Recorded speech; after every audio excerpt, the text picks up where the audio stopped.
Today, we go over the assembly of an aftermarket Ford 9-inch third member.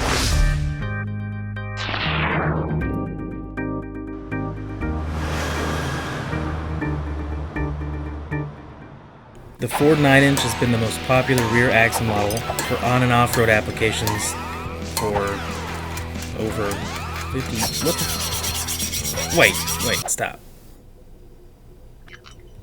Okay, that's cool. That's good. Yeah, Ford 9 has been the most popular rear axle model on and off-road applications for over 50... Come on! Slow it down.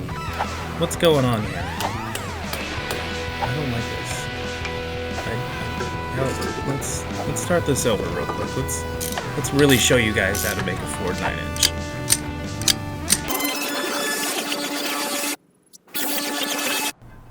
Alright, first step. Mark your caps and your case sides for visual reference later on. One punch on one side, 2 punches on the other side should do just fine.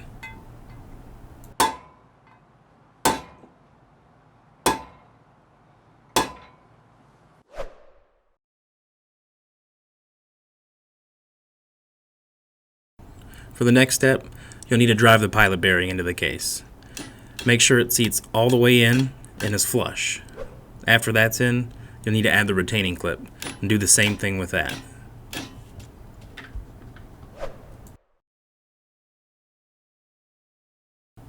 Next, you'll need to install the carrier bearings onto the differential. Press them down, make sure they're pressed on evenly on both sides.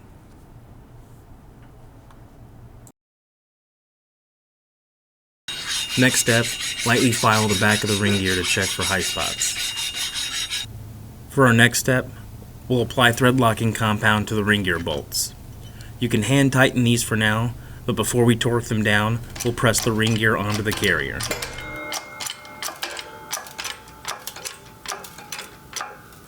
Once it's seated all the way, we can torque the ring gear bolts down to the manufacturer's torque specifications.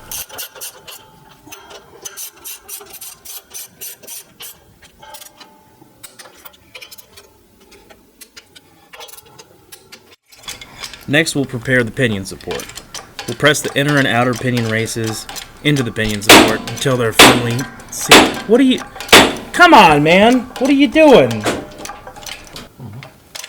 So like I was saying, you'll press the pinion bearing races into the pinion support until they're firmly seated. A light coat of oil is brushed onto the outer pinion bearing. It's placed into the pinion support before the pinion seal is driven into the pinion support. More like hammered. Place the O-ring onto the pinion support and again brush a light coat of oil to ensure a proper seal.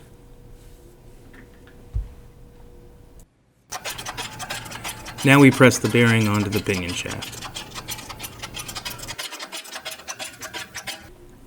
A pre-measured bearing spacer and shim kit is placed onto the pinion shaft above the inner pinion bearing. The pinion bearing and pinion support are assembled by pulling the pinion bearing into the assembly using a temporary setup yoke. The bearing preload is checked to ensure that it's within specification. If you need to do any adjustments, you'll add or remove shims accordingly. You'll add the pinion shim to the pinion support before installing the pinion support onto the case.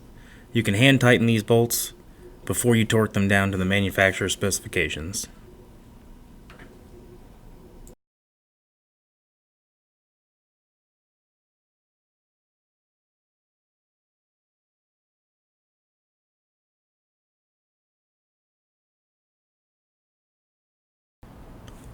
The carrier assembly is installed into the differential case, followed by the threaded side adjusters and the bearing caps that we marked earlier.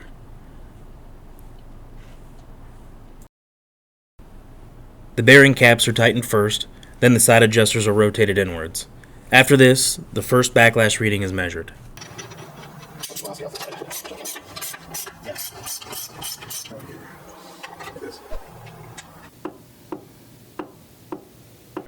A marking compound is applied to the ring gear teeth before running the ring and pinion together.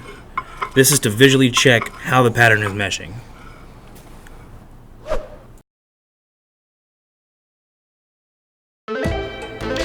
No, that's it. The third member's done. Install it into your vehicle, get it on the road, get it off the road, whatever you want to do. It's ready to roll.